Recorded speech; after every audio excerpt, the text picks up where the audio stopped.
تو عشق میرا از قلم عائشہ جبین قسط نمبر 5۔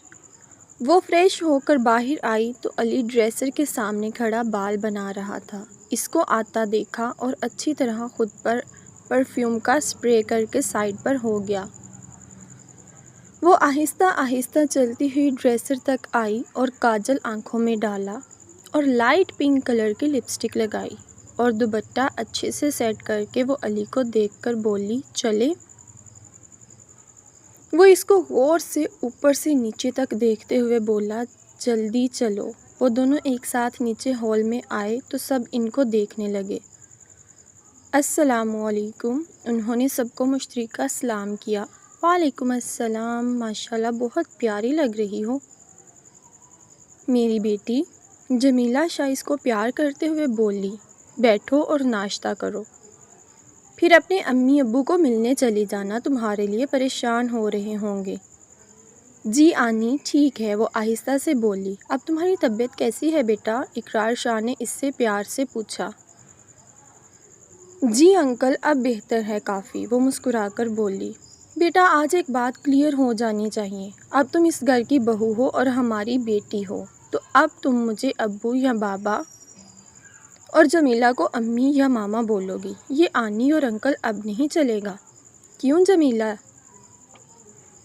جی شاہ صاحب آپ بالکل ٹھیک بول رہے ہیں، میں خود بھی یہی بولنے والی تھی۔ جی ٹھیک ہے، جیسے آپ خوش بابا، وہ بولی۔ جیتی رہو۔ اقرار شاہ اس کے سر پر ہاتھ رکھ کر جانے کے لیے کھڑے ہوئے تو وہ بھی تعظیم سے کھڑی ہوئی، جبکہ علی ان کو دیکھ کر الٹے سیدھے منہ بناتا ہوا ایسے ناشتے میں مصروف تھا جیسے وہ بہت ضروری کام ہو۔ علی اس کو بھی ناشتے کا پوچھ لو۔ مریم نے علی کو ناشتے سے بھرپور انصاف کرتے ہوئے دیکھ کر کہا۔ آپ ہو نا تو کیا فکر، آپ کرا دو آپی جانی۔ سامنے بیٹھے نجف نے علی کو تعصب سے دیکھا اور سر جھٹک کر ہادیہ کی طرف ناشتہ بڑھایا، جس کو اس نے پھیکی سی مسکان سے قبول کیا اور سر جھکا کر کھانے لگی۔ میں رنگ شربتوں کا، تو میٹھے گاٹ کا پانی، مجھے خود میں گھول دے تم۔ گانا فل آواز سے گاڑی میں بج رہا تھا۔ وہ پورے دھیان سے گاڑی چلا رہا تھا، کبھی کبھی ایک نگاہ اس پر بھی ڈالتا، مگر وہ بالکل لاپرواہ سی باہر کے نظاروں میں مگن تھی،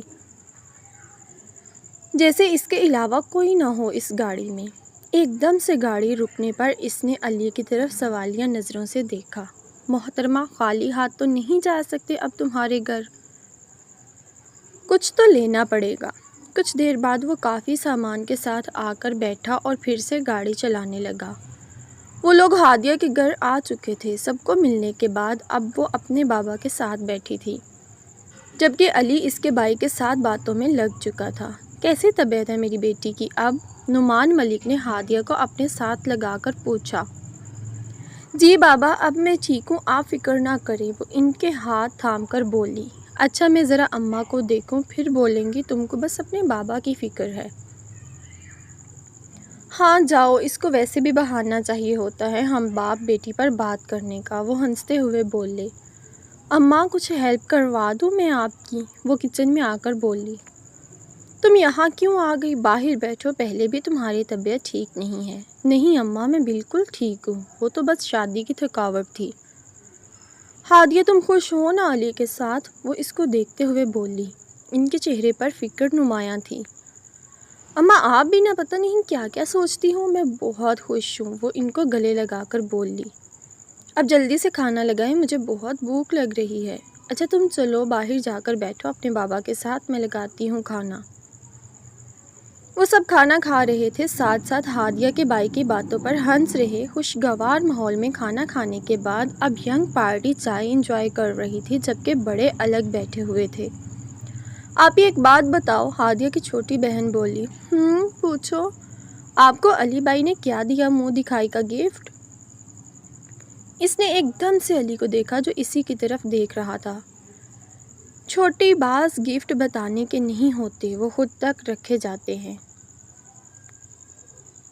تو یہ اچھا ہوتا ہے، کیوں علی شاہ؟ وہ علی کی طرف دیکھتے ہوئے بولی، جبکہ علی اس کو خاموشی سے دیکھتا رہا۔ سب اوہ کرتے ہوئے ہوٹنگ کرنے لگے۔ تو وہ تنزیہ مسکرا کر اٹھی اور اپنے کمرے میں چلی گئی۔ اب سارے علی کو چھیڑ رہے تھے۔ کچھ دیر بعد ہادیہ کے بڑے بھائی نے اس کو کمرے میں آرام کے بہانے جانے کا بولا تو تھینکس بول کر وہ کھڑا ہوا اور ہادیہ کے کمرے میں آ گیا اور دروازہ لاک کیا۔ اب اس کے چہرے پر سختی پھر سے دکھائی دے رہی تھی۔ وہ باہر مسکراہٹ تھی، وہ نہ جانے کہاں کھو گئی تھی۔ وہ واش روم سے باہر آئی تو علی کو دیکھا جو اس کو کھا جانے والی نظروں سے دیکھ رہا تھا۔ ایک ہی پل میں وہ ہادیہ کے پاس گیا اور اس کا بازو پکڑا اور موڑ کر کمر سے لگایا اور دوسرے ہاتھ سے اس کا منہ پکڑا اور پھنکارتے ہوئے بولا، کیا بکواس کی تھی ابھی باہر تم نے؟ ہاں بولو، بات کرنے کی تمیز ختم ہو گئی ہے کیا؟ تمہاری جانتی ہو نا مجھے ایسے رویہ اور ایسے لہجے بالکل پسند نہیں ہیں، اور میں نے تمہیں اس شادی سے کتنا روکا تھا۔ یہ تمہارا اپنا فیصلہ تھا، تم خود یہ راہ چنتی ہے۔ اب کیوں تیور دکھا رہی ہو جیسے تم پر بہت ظلم ہوا ہے؟ اس سب کا انتخاب تم نے خود کیا ہے۔ میں نے تمہیں اس شادی کے انجام سے پہلے ہی باخبر کیا تھا۔ اب کیوں رو رہی ہو؟ بولو۔ چھوڑو مجھے تم، میں نے کچھ ایسا نہیں کیا اور میں کوئی رو نہیں رہی۔ رلا تو تم کو نہ دیا تو میرا نام ہادیہ نہیں۔ اس نے علی کو دوسرے ہاتھ سے دھکا دیا اور اپنے منہ سے اس کا ہاتھ ہٹایا۔ یہ کیا بار بار تم مجھے کہتے ہو شادی سے میں منع کرتی؟ تم خود نہیں روک سکتے تھے؟ تمہیں میرا ہی کندھا ملا تھا بندوق چلانے کو۔ تم ابو کو بول دیتے نا تم کسی اور کو پسند کرتے ہو اور اسی سے شادی کرنا چاہتے ہو۔ ان سے کیوں نہیں بولا؟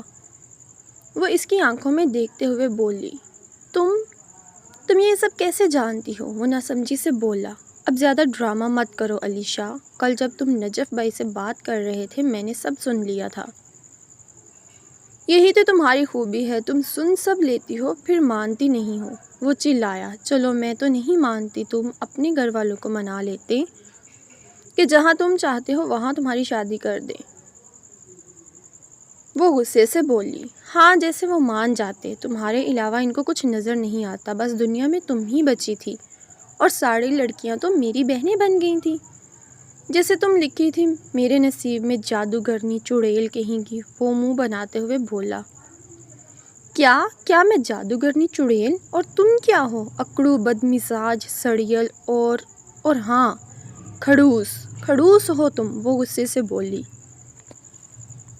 اب تمہارے منہ سے میں پھر نہ سنوں، آئی سمجھ؟ اس نے پھر سے ہادیہ کا منہ دبوچا اور اس کو دیوار کے ساتھ لگایا۔ اس کے ایک سائیڈ پر اپنا ہاتھ رکھ کر بولا، بولو گے کھڑوس، جاؤ، جو کر سکتے ہو کرو۔ وہ بے خوفی سے بولی۔ اس نے اپنا ہاتھ اٹھایا اور زور سے دیوار پر مارا اور بولا، گو ٹو ہیل بول کر پیچھے ہو گیا، جبکہ ہادیہ نے ڈر کر آنکھیں بند کر لی۔ کچھ دیر بعد کھولی تو وہ بیڈ پر دوسری طرف منہ کر کے سو رہا تھا۔ آیا بڑا مجھے ڈرانے والا کھڑوس، اکڑوس، سڑیل، اس کو دل میں نوازتی اور منہ بناتی وہ بھی بیڈ کے دوسرے کنارے پر سمٹ کر سو گئی۔ ماضی، چن کتھا گزاری آئی رات وے، میڈا جی دلیل دے وات وے، چن کتھے گزاری آئی رات وے۔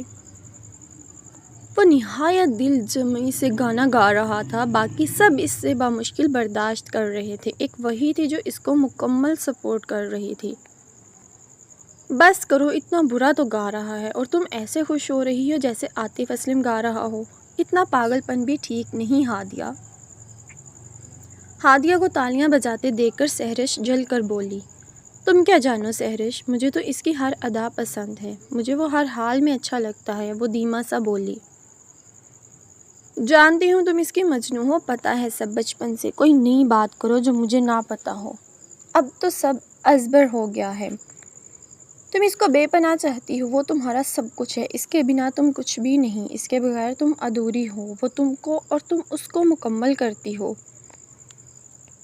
وہ بولی تو ہادیہ جو اسے دیکھتے ہوئے ہنسنے لگی، ہنستے ہنستے اس کی آنکھوں میں پانی آ گیا۔ کیا ہوا، تم کیوں رو رہی ہو؟ کسی نے کچھ کہا ہے تم سے؟ علی نے اس کو اپنی طرف گھمایا اور ٹشو سے اس کی آنکھیں صاف کی اور اس سے باز پرس کرنے لگا، تم تھی نا اس کے پاس، ضرور تم نے کچھ بولا ہوگا۔ وہ سہرش کے سر ہوا۔ پاگل ہو تم، میں نے کیا بولنا ہے اس کو ایسا جو یہ روئے؟ میں دوست ہوں اس کی، تم جانتے ہو اچھے سے۔ سحرش، کوئی ضرورت نہیں اس کو تمہاری دوستی کی جو رلاتی ہے، میں ہوں نا اس کا دوست، جو کافی ہے اس کی دوستی کے لیے۔ بولو ہادیہ، میں ٹھیک بول رہا ہوں نا؟ وہ ہادیہ کی طرف پلٹا جو منہ کھولے کھڑی تھی بولنے کے لیے، پر یہ دونوں اس کی بات کرنے کا موقع نہیں دے رہے تھے۔ ہاں ہاں، میں تو دشمن ہوں نا اس کی جو اس کو رلاتی ہوں، ایک تم ہی تو ہمدرد ہو اس کے۔ شٹ اپ گائز، چپ کرو گے تم دونوں؟ اس نے ہاتھ اٹھا کر چلایا تو وہ دونوں ناز کو دیکھنے لگے۔ تم دونوں میرے اچھے دوست ہو اور میں بہت ہنس رہی تھی تو آنکھوں میں پانی آ گیا، بس اتنی سی بات ہے، اور تم بات کو کہاں سے کہاں لے گئے ہو۔ اوکے ٹھیک ہے، چلو اب اس کے ساتھ نہیں بیٹھو گی، جہاں میں جاؤں گا تم ساتھ جاؤ گی۔ وہ اس کا ہاتھ پکڑ کر چل پڑا۔ سحرش نے تعصب سے سر ہلایا اور اٹھ کر چلی گئی، جبکہ وہ منہ تمہارا کچھ نہیں ہو سکتا کہنا نہ بھولی۔ اب وہ علی کے ساتھ دریا کے کنارے کھڑی تھی۔ تم نے اچھا نہیں کیا ویسے علی، سحرش کے ساتھ، وہ دوست ہے ہماری اور یہاں ہمارے ساتھ انجوائے کرنے آئی ہے، اور تم نے اس کو ناراض کر دیا۔ وہ لوگ آؤٹنگ کے لیے چناب آئے ہوئے تھے، تو اس نے جو کیا وہ ٹھیک تھا کیا؟ علی، میں ہنس رہی تھی تو رو نہیں رہی تھی، ہادیہ ضد ہو کر بولی۔ جو بھی ہو، نمی تو تھی نا تمہاری آنکھوں میں، اس کی وجہ سے وہ اس سے زیادہ کی حقدار تھی۔ تم نے اس کو دوست بنایا ہوا ہے، اس وجہ سے میں چپ کر گیا، ورنہ اچھے سے بتاتا اس کو۔ تم بھی نہ علی۔ ہادیہ نے اس کے ہاتھ اپنے کندھوں سے ہٹائے تو علی کو ایک سائڈ سے اپنے ساتھ لگایا تو اس نے اس کو پھر جھٹکا دیا۔ علی نے ایک بار پھر اس کو اپنے ساتھ لگایا تو دونوں ہنسنے لگے۔ دور بیٹھے کسی نے ان دونوں کو بڑی ہی جلن سے دیکھا۔ اس کی حسد بھری نگاہوں نے پوری آؤٹنگ کے دوران ان دونوں کا پیچھا کیا تھا۔ اس نے ان دونوں کے درمیان پھوٹ ڈالنے کے لیے پلان بنایا جس سے وہ بے خبر تھے، اور وہ پلان کو سوچ کر اس کے چہرے پر شیطانی مسکراہٹ نے احاطہ کیا تھا۔